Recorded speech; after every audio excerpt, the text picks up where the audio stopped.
entrevista, en Presencia Universitaria por la tarde. Continuamos con más aquí en Presencia Universitaria. Vamos con una entrevista y justamente a platicar de este paro nacional que se está realizando por parte del Poder Judicial de la Federación. Y hoy nos acompaña para platicar de este tema el juez Juan Pablo Barrios, a quien le damos la bienvenida. Él es parte del Segundo Tribunal Laboral Federal de Asuntos Individuales en el Estado de Querétaro. Le damos la bienvenida. ¿Cómo está? Muy buenas tardes.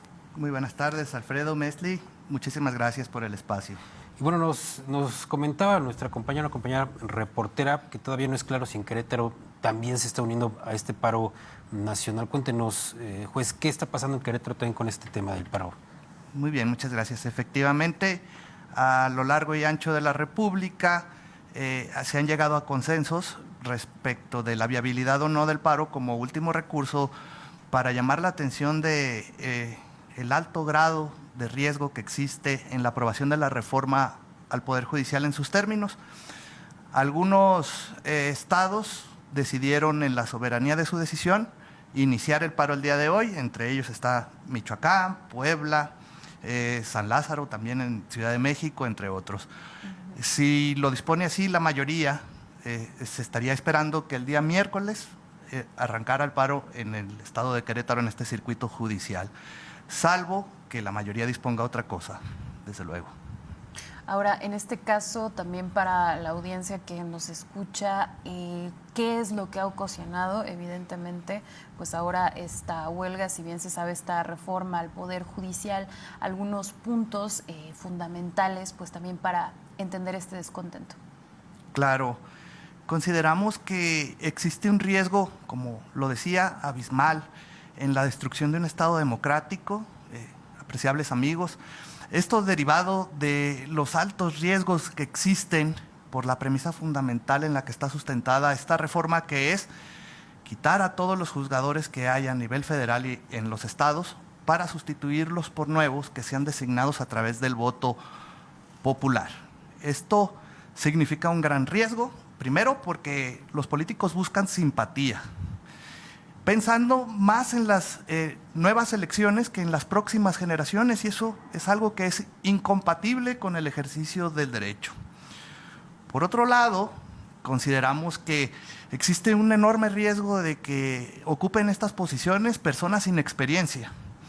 Esto lo vemos materializado en el dictamen que se ha presentado en la Cámara de Diputados, donde se dice que se eliminó el requisito de la edad para ser incluso ministro de la Corte. Se dejó un requisito de ser egresado de la licenciatura con promedio de 8 y hasta utilizar tómbolas para el caso de desempate, lo cual me parece no es acorde con la naturaleza de cómo deben de ser designados las magistradas, los magistrados, los ministros de la Corte y los jueces federales. ¿Qué es lo que sucede con esta mecánica? Bueno, el riesgo es latente y lo vemos incluso, una pequeña probadita de lo que pudiera suceder está en la designación de la última ministra de la Corte, y esto lo expreso completamente a título personal, asumiendo las consecuencias de ello. Considero que la que se ha hecho llamar como ministra del pueblo, pues abanderará esto de estar muy cercano, pero derecho no sabe, la verdad. Yo lanzaría el reto frontal para que la ministra se sometiera a cualquiera de los exámenes que deben de pasar o debimos de pasar cualquier juzgador federal nombrado conforme a los elementos técnicos propios del perfil. ¿Qué más vemos? Bueno, consideramos con todo respeto que la votación de jueces y magistrados no es el medio adecuado, porque ahí hay un quiz, apreciables amigos, que es cómo se designan a los designables. Está muy bien que el pueblo vaya a elegir entre los perfiles que conoce cuál sería el mejor, pero ¿de dónde van a salir esos candidatos?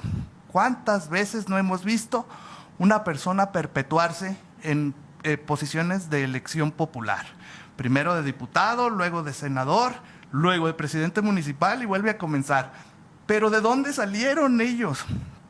Precisamente de los partidos políticos, que incluso a veces hacen caso omiso a sus perfiles que son de dudosa reputación, algunas veces, no todos desde luego. Consideramos que la idoneidad de los perfiles debe de ser precisamente de la carrera judicial.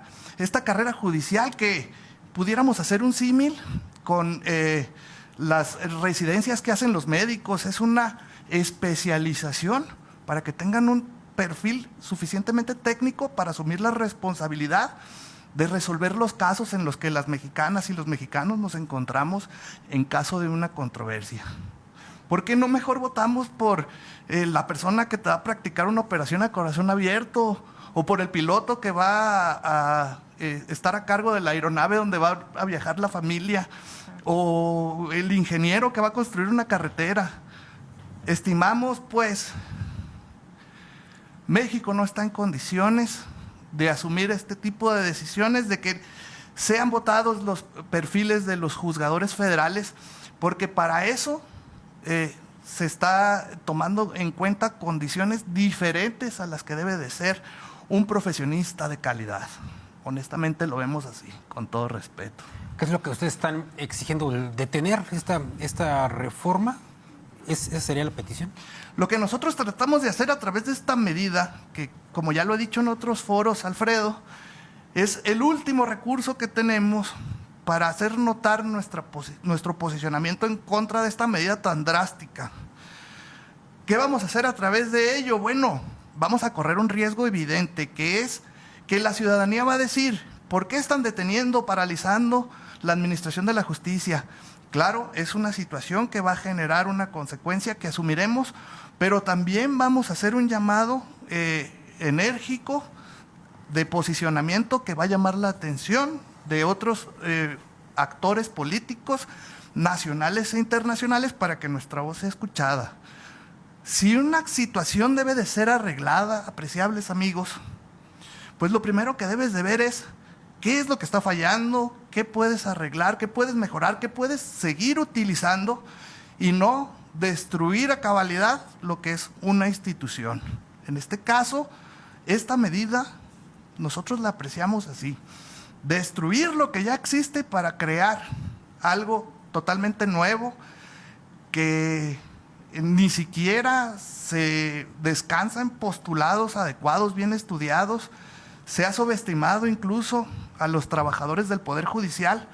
Cuando se les envía un mensaje nítido: ustedes no serán afectados.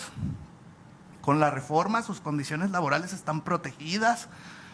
No se dejen manipular por los jueces y magistrados. Hoy por hoy la base trabajadora, más de 50,000 trabajadores que conforman el Poder Judicial, están dando a saber que son profesionistas capacitados, que no caen en creencias falaces, y que además están demostrando el enorme amor que le tienen a México para defender lo que podría considerarse el último bastión de la democracia y de la libertad en México. Juez, un minutito, tenemos mensaje final ante lo que está sucediendo hoy en el Poder Judicial. Muchísimas gracias, Alfredo. Considero que existen múltiples posicionamientos que se pueden dar en torno a lo que está sucediendo. Muchos a favor, otros en contra. Gracias a lo que está sucediendo y a las instituciones tan fuertes que tenemos el día de hoy, las personas pueden manifestar libremente si están a favor o en contra. Eso no podemos asegurar que vaya a pasar mañana.